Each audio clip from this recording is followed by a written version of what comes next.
Hi, my name is Kanchan. Today we start with next topic, principle of administration. So हमने अब principle of administration discuss करना है.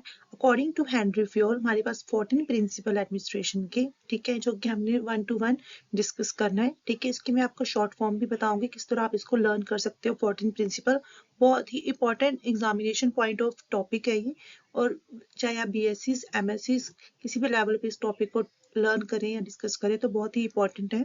First है इसका principal division of work. ठीक है, डिवीजन ऑफ वर्क की बात करें, इसमें specialization allow the individual to build up experience and to continuously improve his skills. thereby he can be more productive. Small task, competence, specialization, efficiency, effectiveness. ठीक है, तो division of work की बात करें तो according to this principle, division of work मतलब means specialization. हर person की जो स्पेशलाइजेशन है वो अलो करती है इंडिविजुअल को उसकी एक्सपीरियंस को बिल्ड अप करने में. ठीक है, अगर आप जो काम कर रहे हैं अपनी इम्प्रूव स्किल्स को इम्प्रूव कर रहे हैं तो आपकी एक स्पेशलाइजेशन है कि आप इस एक्टिविटीज में ज्यादा इम्प्रूवमेंट कर रहे हैं. ठीक है, आप इसमें आपकी स्किल ज्यादा इम्प्रूव है. सो कंटिन्यूसली हम अपने स्किल्स को इम्प्रूव करते हैं with the help of division of work. अब हमारे एडमिनिस्ट्रेशन के कुछ ऑब्जेक्टिव्स हैं. उन ऑब्जेक्टिव्स को अचीव करने के लिए हमने प्रिंसिपल सेट किए हैं. With the help of that principle हम अपने गोल्स को अचीव कर रहे हैं. सो फर्स्ट प्रिंसिपल हमारा आता है इसमें डिवीजन ऑफ वर्क. अगर हमारे पास वर्क डिवीजन है, स्मॉल टास्क है, कॉम्पिटेंट है, स्पेशलाइजेशन हमारे पास है, एफिशिएंसी है, इफेक्टिवनेस है, तो हम अपने वर्क को इजीली डिवाइड कर सकते हैं और अपने गोल्स को अचीव कर सकते हैं. ठीक है, that is called a division of work. Next है principle of authority and responsibility. ठीक है, तो अगर अब हमारे पास नेक्स्ट मेन फर्स्ट हमारा क्या है, हमारे माइंड में हमारा जो प्लान है एक गोल जो हमें अचीव करना है. ठीक है, तो हमने डिवीजन ऑफ वर्क भी कर लिया है. ठीक है, हमारे में प्रिंसिपल है कि हमें डिवीजन ऑफ वर्क होना चाहिए कि हमें किस पर्सन को क्या काम देना है. ठीक है, next principle authority and responsibility. ठीक है, authority means power to take decision. एक पर्सन अथॉरिटेबल भी होना चाहिए जो एक डिसीजन ले सके, उसके पास पावर होगी वो डिसीजन है. That is called authority. और रिस्पॉन्सिबिलिटी क्या होती है, means obligation to complete that job assign. We are those person responsible जिसको हमने काम दिया है, एक जॉब असाइन की है कि वो पूरा ऑब्लिगेट है उस काम को जो हमने उसको दिया. That is responsibility. And authority that has power to take decision and responsibility means obligation to complete the job assigned. ठीक है, बहुत ही easy है इसका. Principle of authority and responsibility point से क्लियर है. नेक्स्ट है principle of discipline. Simply clear है कि हमारे ऑर्गेनाइजेशन में general rules and regulation for systematic working in an organization. ठीक है, हमारे पास ऑर्गेनाइजेशन है, ऑर्गेनाइजेशन में हम कोई भी काम कर रहे हैं सिस्टमैटिक तो एक जनरली रूल्स और रेगुलेशन होनी चाहिए. रूल्स रेगुलेशन में रहकर ही दैट इज कॉल्ड डिसिप्लिन. हम अपने गोल्स को अचीव कर सकते हैं. ठीक है, सो ये क्लियर है. नेक्स्ट है principle of unity of command. So unity of command, employees should receive order from one boss only. That is called unity of command. ठीक है, एक अथॉरिटेबल पर्सन है, वो एक डिसीजन मेकिंग, वो एक कमांड्स दे रहा है. ठीक है, जो कि हमने कमांड्स दे रहा है, उसको कमांड को हमने कंप्लीट करना है, उस जॉब को हमने असाइन जॉब को कंप्लीट करना है. That is unity of command. तो ये भी प्रिंसिपल है. Unity of direction. All the efforts of the members and employee of the organization must be directed to one direction, that is the achievement of common goal. ठीक है, तो एक direction है. ठीक है, अगर हमें कोई कमांड मिल रही है सबको कि हाँ एक ही डायरेक्शन में, और एक हमें डायरेक्शन सेट है कि हाँ डायरेक्शन कि हम पहले कोई भी चीज़ है हमारे फॉर एग्जाम्पल एक हम नर्सिंग डायग्नोज है, नर्सिंग डायग्नोज को हमने एक डायग्नोज बनाया है, हम सॉरी एक डायग्नोज लिया है, उसके हमने स्पेसिफिक ऑब्जेक्टिव है.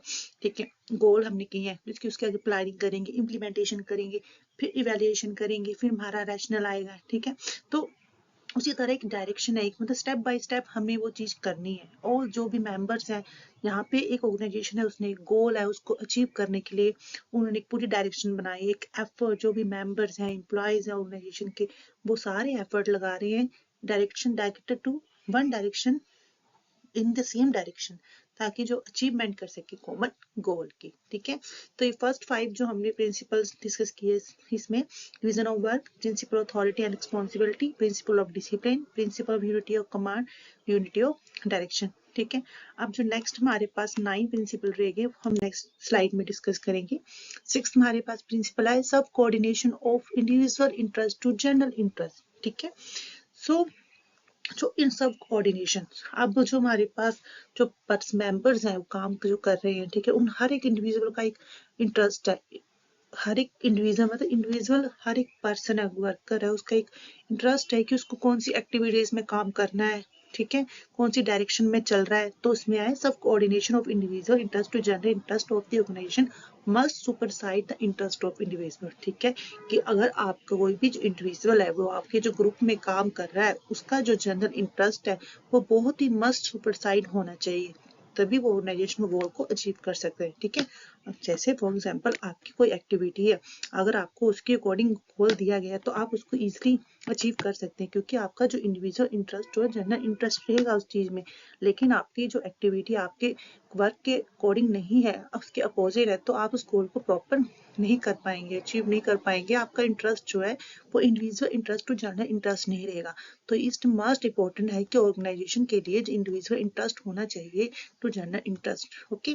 नेक्स्ट है principle of remuneration of person, employee must be paid fairly or adequately to give their maximum satisfaction.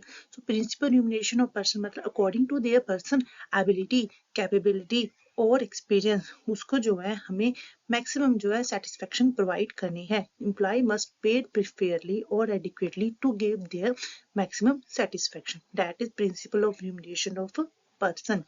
Next है principle of centralisation and decentralisation. So इसमें हमें क्लियर करना है सेंट्रलाइजेशन क्या है, डिसेंट्रलाइजेशन क्या है, ठीक है। तो centralization refer to the concentration of power in few hand, decentralization means every distribution of power at every level, ठीक है।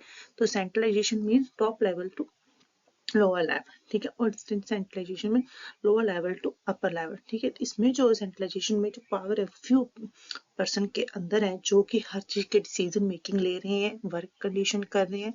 लेकिन डिसेंट्रलाइजेशन में हर जो पावर एट एवरी लेवल, जितने भी सब ऑर्डिनेट्स है, हर पर्सन के पास वो अथॉरिटी या पावर है कि उस चीज को वो डायरेक्शन दे सकता है, ठीक है। तो सेंट्रलाइजेशन मतलब only top level and decentralisation मतलब lower level to top level, ठीक है। So principle of scalar chain, scalar chain की बात करें यहाँ पे, that is a scalar chain मतलब अ लाइन जिसमें पर्सन जो है वर्क कर रहे हैं, ठीक है, means of line of authority और chain of supervisor superior from highest to lowest rank, ठीक है। सो स्केलर चेन है, फॉर एग्जाम्पल हम किसी एक नर्सिंग इंस्टीट्यूशन की बात करते हैं तो उसमें as a scalar chain work करे एक एडमिनिस्ट्रेशन ब्लॉक है, ठीक है, एडमिनिस्ट्रेशन ब्लॉक है, ठीक है। उसमें फिर नेक्स्ट हमारा जो उसमें प्रिंसिपल है, वाइस प्रिंसिपल है, एचओडीज हैं, फिर हमारे बाकी असिस्टेंट प्रोफेसर है, लेक्चरर है, क्लिनिकल इंस्ट्रक्टर है, ठीक है।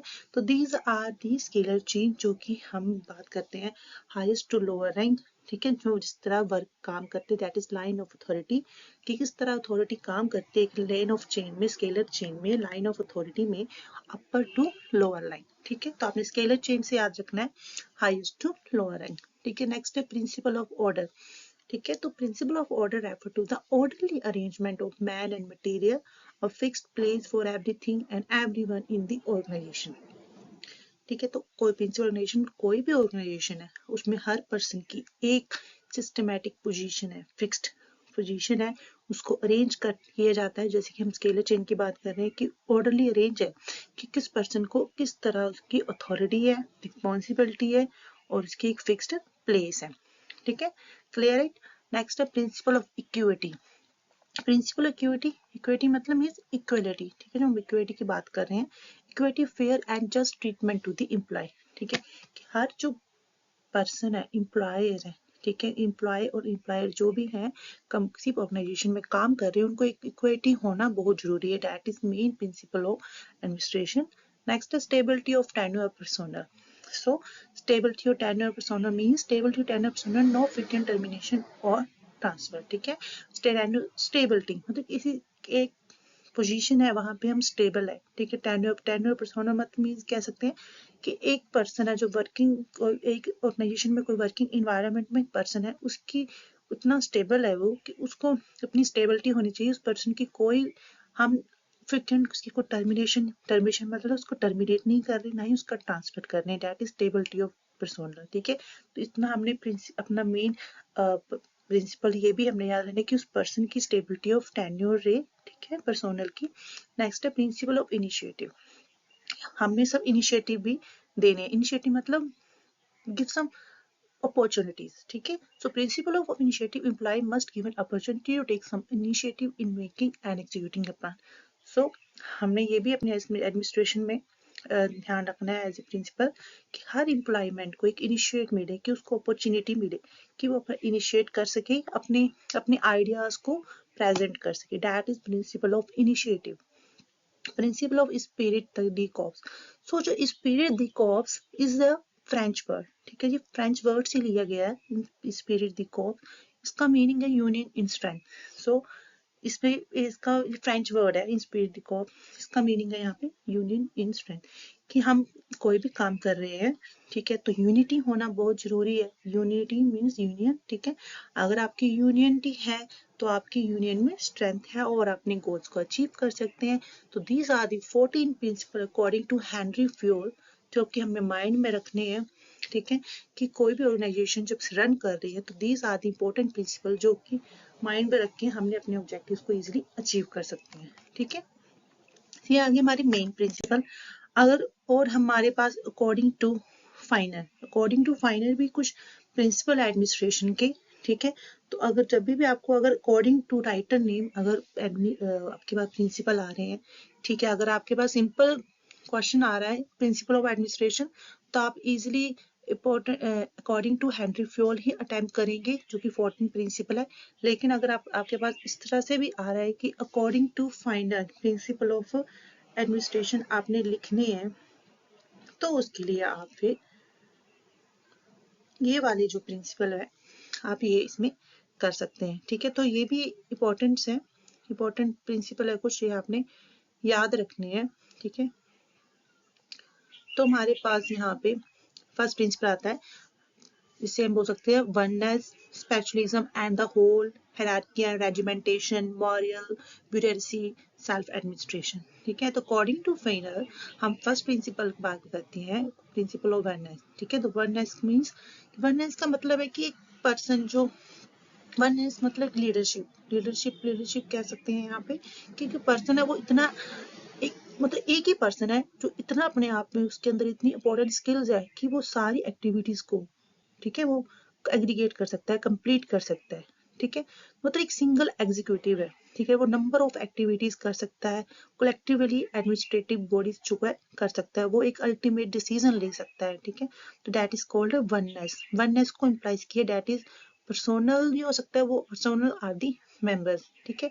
तो ये जो वननेस है वो एक फर्स्ट रिक्वायरमेंट है कि राइट पर्सन को राइट पोजीशन मिलनी चाहिए, राइट अथॉरिटी मिलनी चाहिए, ठीक है। इन अदर वर्ड्स में बात करें तो वो एक representative of authority of situation, ठीक है। तो वननेस मतलब एक ऐसा पर्सन ऑर्गेनाइजेशन में जिसके अंदर हर तरह की क्वालिटीज है कि वो एक पूरी ऑर्गेनाइजेशन को रन कर सकता है, ठीक है। That is called oneness. Next है principle of specialism and the whole, ठीक है। तो प्रिंसिपल ऑफ स्पेशलिज्म होल की बात करें, जैसे कि हमने वननेस की बात की कि वननेस के अंदर वो हर तरह की इंटायर उसके अंदर गाइडेंस एडमिनिस्ट्रेशन की हर प्रॉब्लम को सॉल्व करने की होती है। तो जो स्पेशलिज्म एंड दी होल है, स्पेशलिज्म मतलब स्पेशलिस्ट, स्पेशलिज्म से यहाँ पे क्लियर है वर्ड, मतलब कि स्पेशलिज्म, ठीक है, कि उस पर्सन वो इतना स्पेशलिस्ट है, एक्सपर्ट है हर एक्टिविटी में, ठीक है, वो अपने आप में एक एक्सपर्ट है, वो हर तरह होल ऑर्गेनाइजेशन को एक मास्टरी ऑफ पार्ट की तरह वो प्रैक्टिस कर रहा है, ठीक है, मतलब उसको ऑर्गेनाइज कर रहा है, ठीक है। उसको हर तरह की है, चाहे वो किसी चीज में मतलब कोई भी एक्टिविटी कर रहा है उसमें अपने आप में एक स्पेशलिस्ट है, एंड द होल वो हर एक एक्टिविटी को एक मास्टरी है अपने आप में, that is called a principle of specialism and the whole. Next the principle of hierarchy and regimentation. तो प्रिंसिपल ऑफ हायरार्की हमारे पास पहले क्लियर है कि हायरार्की मींस हायरार्की हमारे पास जो है हाँ हॉरिजॉन्टली भी बोल सकते हैं, वर्टिकली बोल सकते हैं, मतलब एक अप टू डाउन जो एक ऑटोमेटिक रूल कह सकते हैं, ठीक है।